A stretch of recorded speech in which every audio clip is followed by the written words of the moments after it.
Hi friends, welcome to భావన స్టైల్స్లో vegetarian వంటలు. ఇవాళటి మన టేస్టీ రెసిపీ వచ్చేసి నల్ల శనగలతో మసాలా కర్రీ అండి.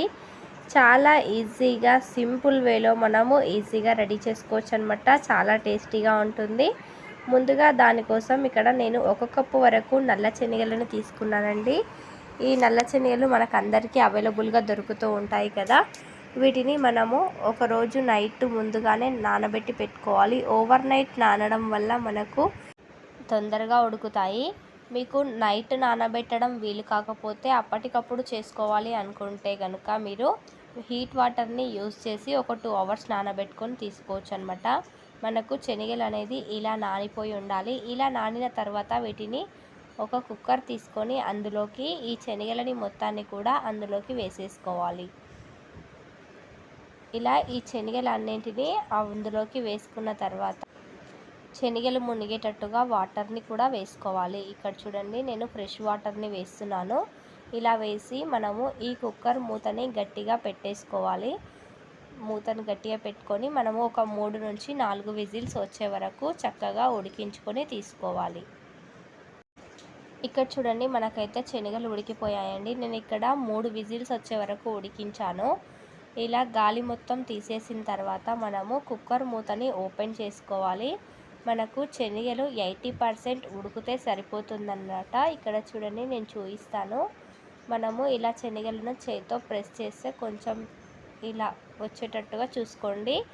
మనకు చక్కగా ఉడికిపోయాయి అన్నమాట. ఇప్పుడు వేరొక ప్యాన్ పెట్టుకొని అందులోకి 2 టేబుల్ స్పూన్ల వరకు పల్లీలని వేసుకొని కొంచెం ఫ్రై చేసుకోండి. ఇలా కొంచెం ఫ్రై చేసిన తర్వాత అందులోకే 2 టేబుల్ స్పూన్ల వరకు నువ్వులని కూడా యాడ్ చేసుకోండి. ఈ నువ్వులను కూడా వేసిన తర్వాత గ్యాస్ని లో ఫ్లేమ్లో పెట్టుకొని చక్కగా వేయించుకోండి. అలాగే అందులోకే 1 టీ స్పూన్ వరకు జీలకర్రని కూడా వేసుకొని చక్కగా వేయించుకోవాలి. ఇక్కడ వీడియోలో చూపిస్తున్న విధంగా ఇలా వేయించుకొని తీసుకోండి. వీటిని నేను డైరెక్ట్గా ఇక్కడ మిక్సీ జార్లోకి వేస్తున్నానండి. వీటిని మిక్సీ జార్లోకి వేసుకొని మెత్తటి పౌడర్లా మిక్సీ పట్టుకోవాలి. చూడండి, ఇక్కడ మొత్తం అన్నింటిని కూడా మిక్సీ జార్లోకి వేసేస్తున్నాను. ఇలా వేసుకొని మిక్సీ పట్టుకోవాలి. ఇప్పుడు మరొక ప్యాన్ పెట్టుకొని అందులోకి 2 టేబుల్ స్పూన్ల వరకు నూనెని వేసుకోవాలి. ఇలా నూనెని వేసుకున్న తర్వాత నూనె కొంచెం హీట్ ఎక్కాక జీలకర్ర ఆవాలను వేసుకోవాలి. జీలకర్ర ఆవాలు కొంచెం చిటపటలాడిన తర్వాత అందులోకి 1 టీ స్పూన్ వరకు పసుపుని వేసుకోవాలి. తర్వాత 2 రెమ్మల కరివేపాకును కూడా వేసుకొని చక్కగా ఒకసారి మనము కలుపుకోవాలి. ఇలా చక్కగా ఒకసారి కలిపిన తర్వాత 2 పొడుగ్గా కట్ చేసి పెట్టిన పచ్చిమిర్చి ముక్కలని కూడా వేసుకొని ఒకసారి కలిపేసుకోండి. ఇలా మనకు పచ్చిమిర్చి కొంచెం ఫ్రై అయిన తర్వాత ఒక పెద్ద సైజ్ ఆనియన్ని చిన్న ముక్కలుగా కట్ చేసుకొని వేసుకొని వీటిని దోరగా ఫ్రై అయ్యేంత వరకు కలుపుకుంటూ ఫ్రై చేసుకోవాలి.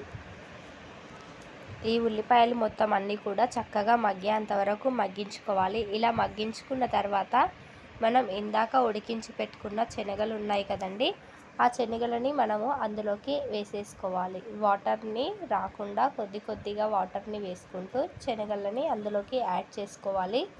మరీ ఎక్కువ వాటర్ని అయితే యాడ్ చేయకూడదండి. చూడండి, ఇలా శనగలని మొత్తాన్ని యాడ్ చేసుకున్న తర్వాత ఒకసారి చక్కగా కలుపుకోవాలి. ఇప్పుడు అందులోకి 1 టేబుల్ స్పూన్ వరకు కారాన్ని వేస్తున్నాను. మీ రుచికి తగ్గట్టుగా మీరు వేసుకోండి. అలాగే టేబుల్ స్పూన్కి కొంచెం తక్కువగా సాల్ట్ని యాడ్ చేసుకోవాలి. ఇలా ఉప్పు కారాన్ని యాడ్ చేసిన తర్వాత చక్కగా ఒకసారి కలుపుకోవాలి. అందులోకి 1 టేబుల్ స్పూన్ వరకు అల్లం వెల్లుల్లి పేస్ట్ కూడా వేసానండి.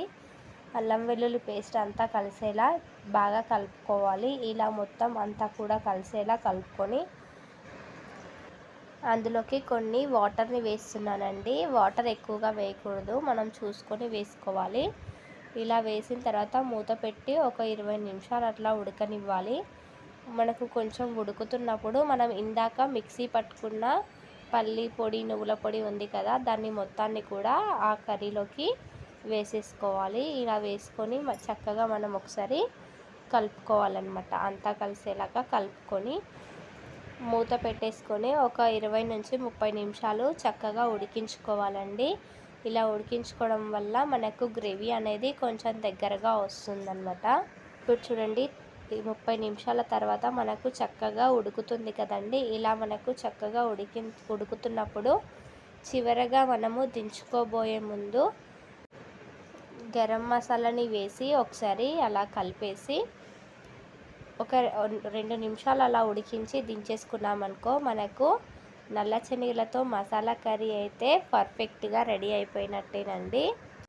ఈ వీడియో కనుక మీకు నచ్చినట్టుంటే లైక్ చేయండి, షేర్ చేయండి, కామెంట్ చేయండి. మరిన్ని వీడియోస్ కోసం మన ఛానల్ని సబ్స్క్రైబ్ చేసుకోవడం మాత్రం అస్సలు మర్చిపోకండి. ఇప్పుడు మనం గ్యాస్ ఆఫ్ చేసుకొని వేరొక గిన్నెలోకి సర్వ్ చేసుకోవడమే.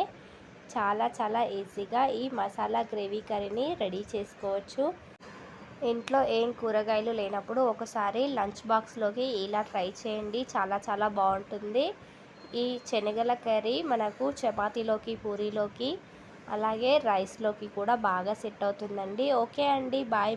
మళ్ళీ వీడియోతో మళ్ళీ మీ ముందుకు వచ్చేస్తాను.